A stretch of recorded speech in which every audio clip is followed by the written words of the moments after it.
Very good evening to you. I am Ryan Broom with the Friday, November 10th edition of the CBC Evening News. In our top story, government's plan to revolutionize the Barbados economy will be soon made public.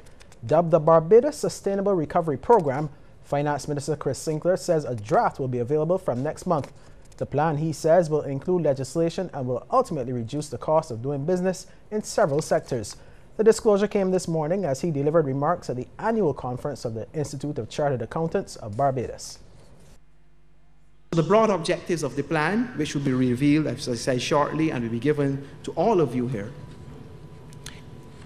rests on the following: to boost our foreign reserve earnings by creating more attractive conditions for foreign direct investment through a standardized investment incentive regime that is strengthened by incentives legislation and a reform implementation mechanism across public and private sectors. And in this regard, I think I should say, without letting out too much at this stage, that we are going to bring legislation to rationalize all of the incentive regimes.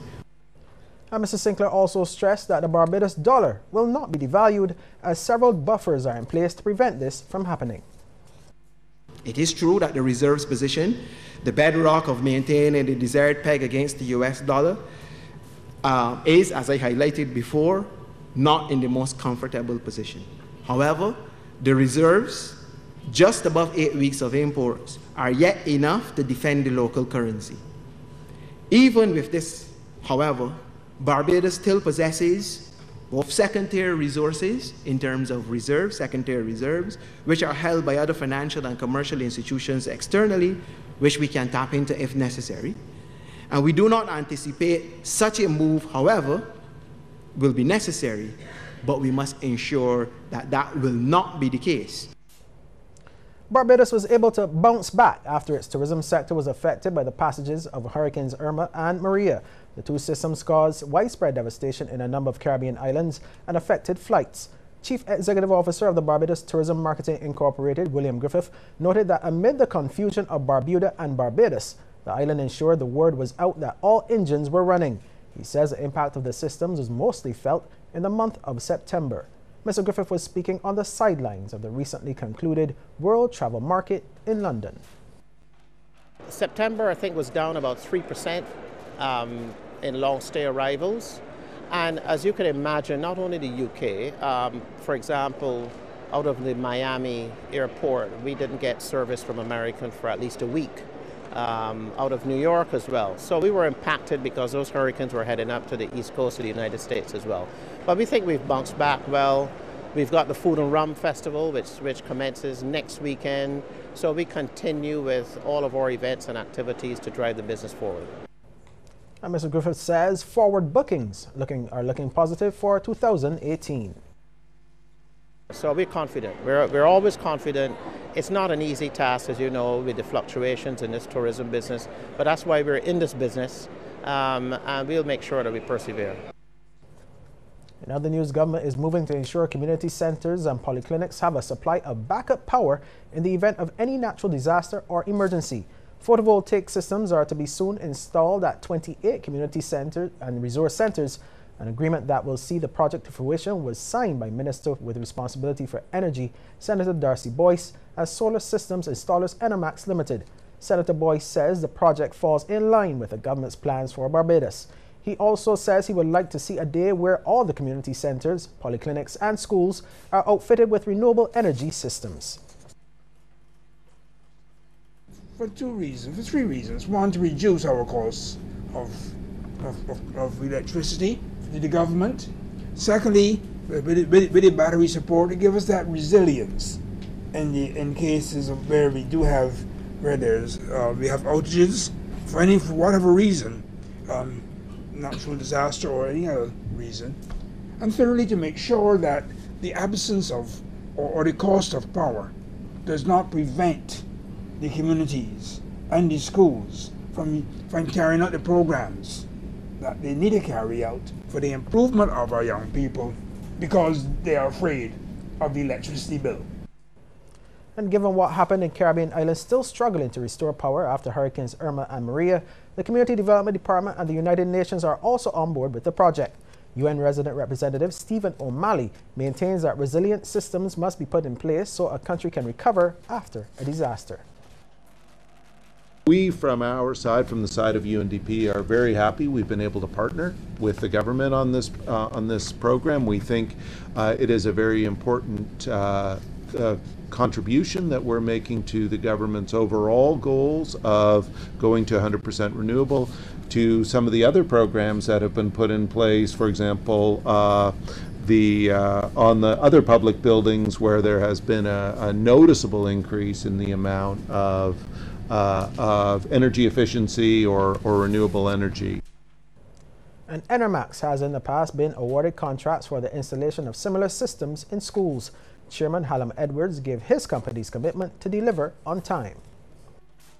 We've been given a short installation time, 3 months, but we have installed numerous residential, commercial and utility systems.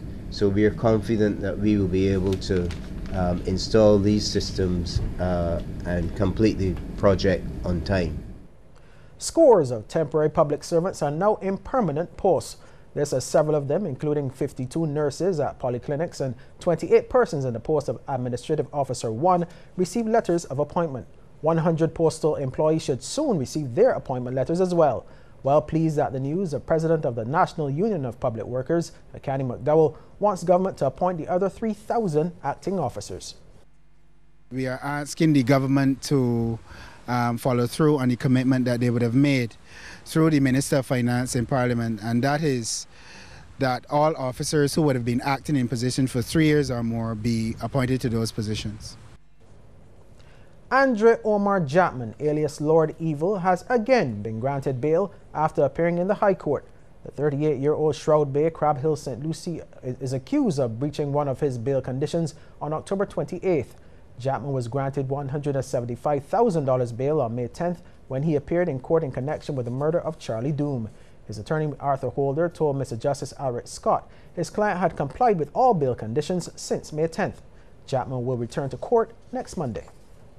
Well, we take a pause here, but we'll have more news after the break.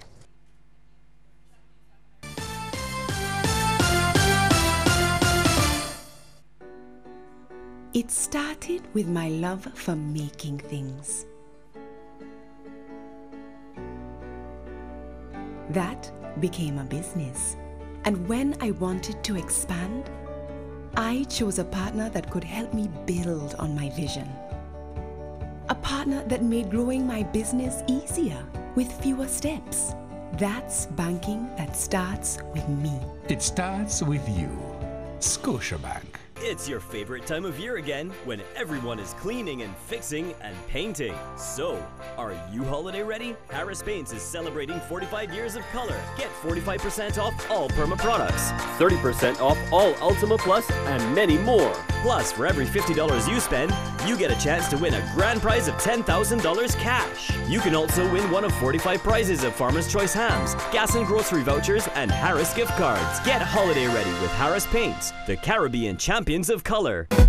Join us from November 16th to 19th, 2017 for the Barbados Food and Rum Festival, where acclaimed Barbadian chefs and mixologists are joined by Chef Jean-Georges of the US, Chef Tom Akins of the UK, Chef Chris De La Rosa of Canada to create dining experiences to delight the senses. Visit ticketpal.com and all TicketPal locations to get your tickets, and visit foodandrum.com for more information.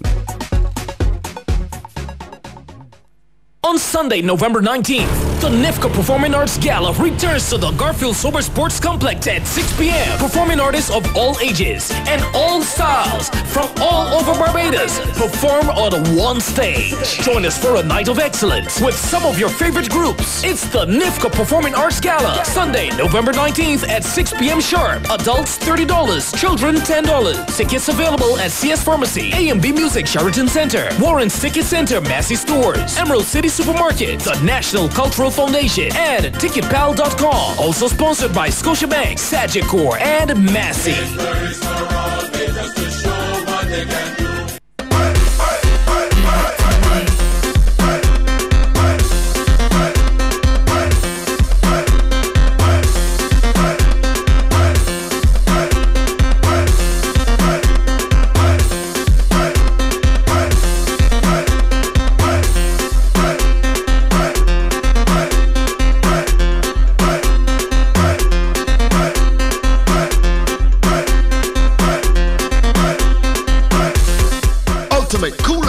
to November 25th. Tickets available at Cbc The Pine, Superstyle Shoe Shops at Sky Mall and Bridgetown.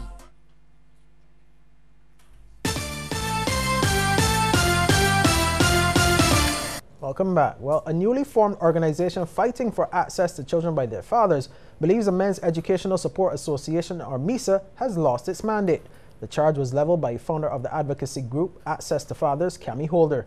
He says the group is on a quest to get the vexing issue addressed. Mr. Holder says he will be writing to a number of officials and agencies in this regard. What we intend to do is that we're going to write in UNICEF. We're also going to be writing United Human Rights. We're also writing the Chief Justice. We shall also write the Attorney General. And we should write all international bodies that deal with the rights of the children, because this is not a unique problem to Barbados either.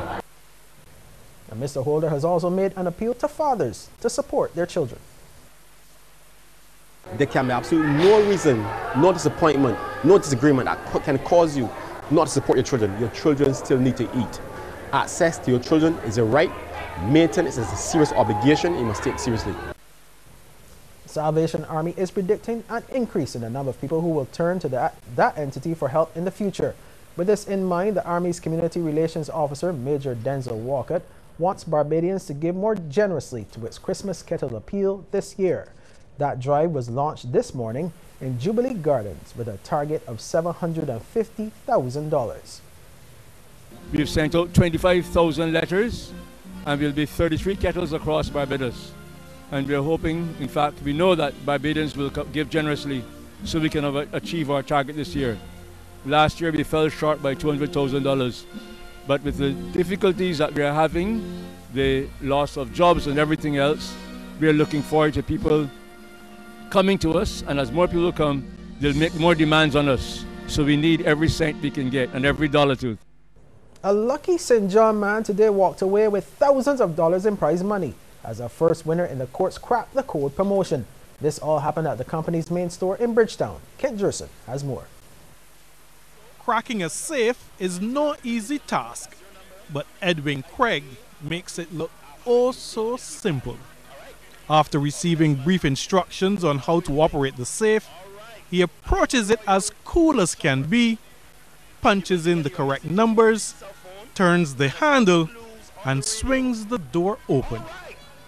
In the excitement that follows, he finds out he has won $15,000.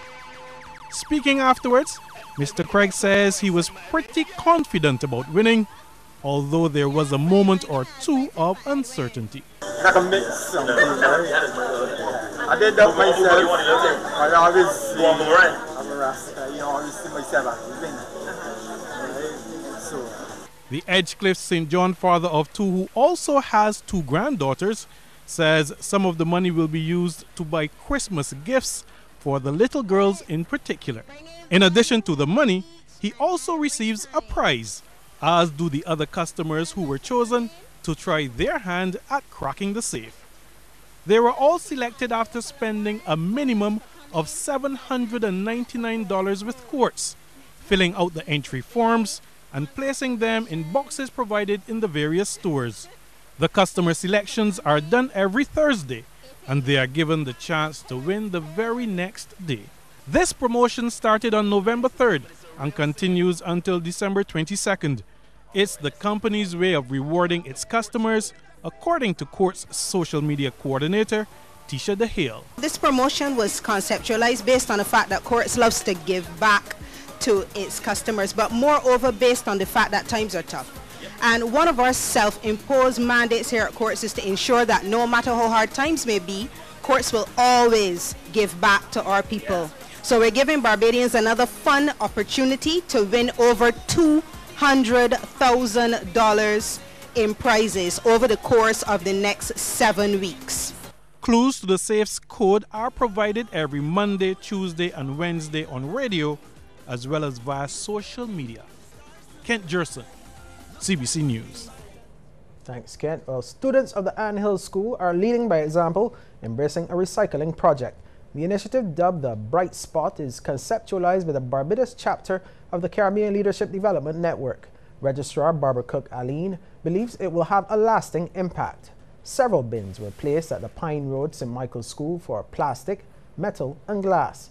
And the Ministry of Education and the Future Center Trust are also on board supporting the venture. We know that waste disposal is one of the problems that we do have in Barbados, and everyone has to be on board. We sometimes forget that persons who are challenged also live in Barbados, also contribute to our waste problem, and they too must learn how to recycle. So we started with them, and we plan to go further so that all will be involved in it and not just a particular section of society.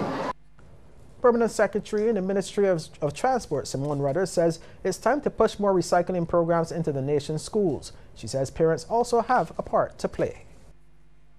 Also starting with the youth is important because they will now then teach their parents about recycling and the need to separate and to make sure that all of our waste items are not put into the garbage and hence into the landfill. Wesley Hall Junior School students and staff got the chance to meet 7-time Mr. Olympia and maybe the world's most famous bodybuilder. Philip Heath has placed first in the competition every year from 2011 to 2017. He was welcomed at the St. Michael Primary School as the City Development Foundation launched its Going Green program. Harris Paints has provided cans to be used as bins at Wesley Hall School. Director of the foundation, Henderson Williams, says they are committed to improving the cleanliness of Bridgetown and its primary schools. The campaign Go Green to Keep It Clean is launched here for schools, first at Wesley Hall School.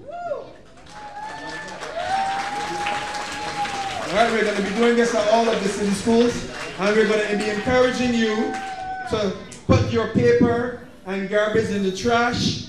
We're going to ask you to recycle your bottles and plastics. We're going to tell you, find somewhere where you can plant a tree or flower, yes, and catch rainwater to water your plant.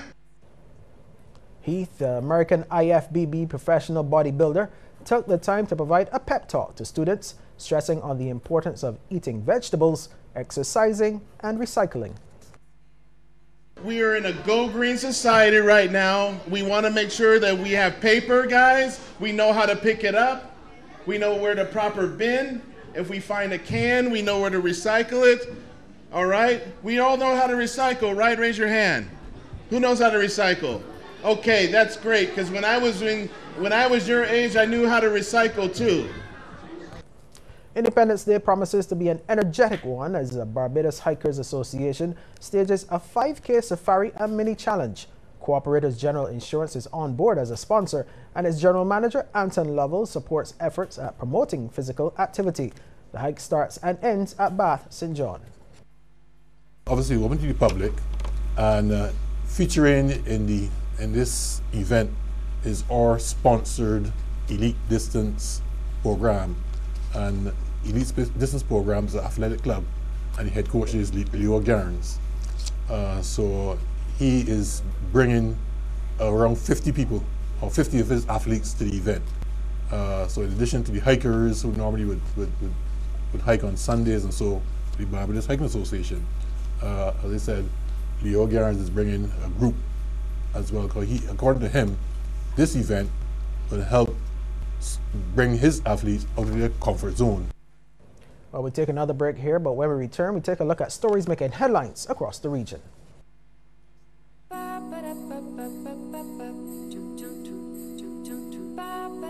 would like to get my father a bike and my mother a bed. I would like a Samsung TV for my mommy. I want to get my mommy a tablet. I would like to get my dad a barbecue because he likes to cook fish.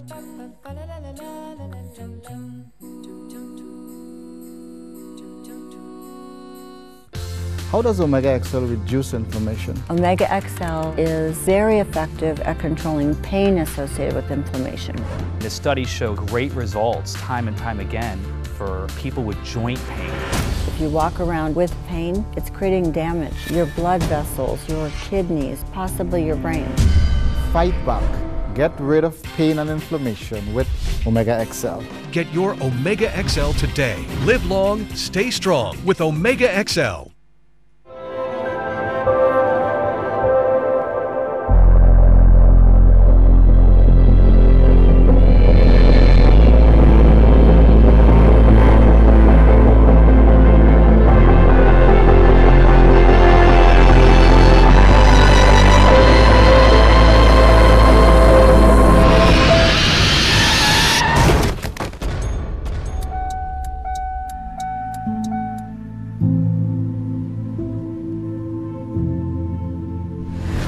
When disembarking a bus, wait until it has departed and giving both you and the road users a clear view of the street. Remember, a little vigilance and patience can save a life.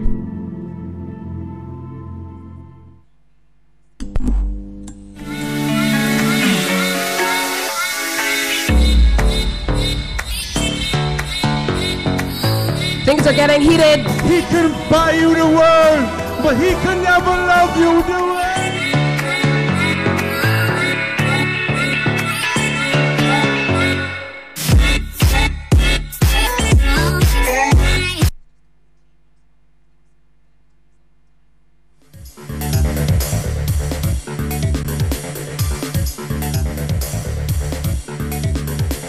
Welcome back. Well, Liat has again been hit by industrial action. Confirmation of this from the airline's Chief Executive Officer, Julie Reefer Jones. She says the action has been taken by the members of the Leeward Islands Airline Pilots Association, or LIALPA.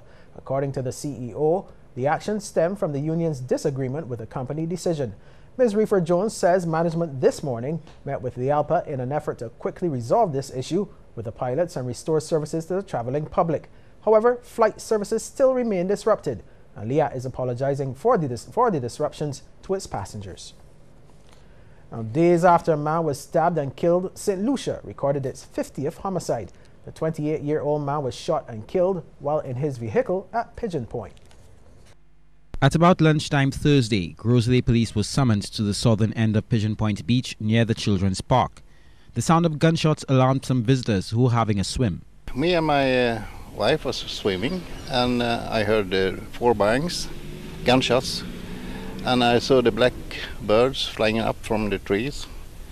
And about 4 or 5 seconds later, I heard another bang. It was a car crashing to a tree, and the engine started to run fastly, and I saw some smoke from the wheels, black smoke. About 45 seconds after that, everything was ended. While the details surrounding the incident are still murky, it has been reported that the lifeless body of 28-year-old Leclerc resident Cook Dwight Prosper was found in the driver's seat of the crashed vehicle. He was pronounced dead on the scene. The eyewitness claims he did not see any other individuals or vehicles in the vicinity after the shots rang out.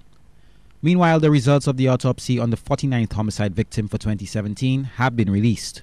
A post-mortem examination was conducted upon the body of Chauvin Ashton, a 24-year-old resident of Bocage Castries, whose body was found at Cronlands Bexon on Tuesday, November 7th, 2017. The post-mortem examination was conducted upon the body by Dr. Wayne Felicien on Wednesday, November 8th, 2017, which revealed that Chauvin Ashton died as a result of traumatic brain injury secondary to gunshot wound to the head. This was the 49th homicide for the year 2017. At 50, St. Lucia's homicide rate is the highest since 2011. It must be noted that 2011's total included a number of fatal police shootings as compared to only 1 in 2017. CARICOM Secretary General Ambassador Erwin LaRocque has urged member states to seize the opportunity to help the countries that were devastated by the recent hurricanes to build back better and become the first climate resilient nations in the world. LaRocque made the call at the opening of the 45th meeting of the Council for Trade and Economic Development, or COTED, in Guyana. He told the meeting that the impact of the hurricanes wrought on some CARICOM member states and associate members has affected various sectors. Agriculture, tourism, manufacturing, housing, infrastructure, energy, communications have been adversely affected in varying degrees in the countries battered by Hurricanes Irma and Maria. The economic impact is not limited to the affected countries alone, but extends to the wider Caribbean, given our level of integration. Even as relief efforts continue, the task of reconstruction and rebuilding must get underway. This is critical not only to re-energizing the economy, but also to provide for the social needs of the people as they recover from a traumatic experience. Our community and its institutions, led by the Caribbean Disaster Emergency Management Agency, CDEMA, have responded impressively to the situation. In Dominica, a man has been sentenced to 4 years in prison for looting in the aftermath of Hurricane Maria. It has been reported that police found a number of items in his possession, including a solar panel, 3 batteries, a chiller, and a transformer, among others. There was widespread looting on the island following Hurricane Maria. He pleaded guilty to looting at the Fine Foods warehouse in Jimmet. The Dominica Association of Industry and Commerce says the private sector was dealt a major blow because of looting. Some have described the matter as a human hurricane. Well, a peek into the world of sports is next, but first, here's a tip from Cooperators General Insurance. This tip of the day is brought to you by Cooperators General Insurance Company Limited. Insurance the way you want it to be. In exchange for a premium, an insurance company agrees to indemnify an insured for specific types of losses as defined by an insurance policy. Cooperators General Insurance, ensuring you are protected during this hurricane season.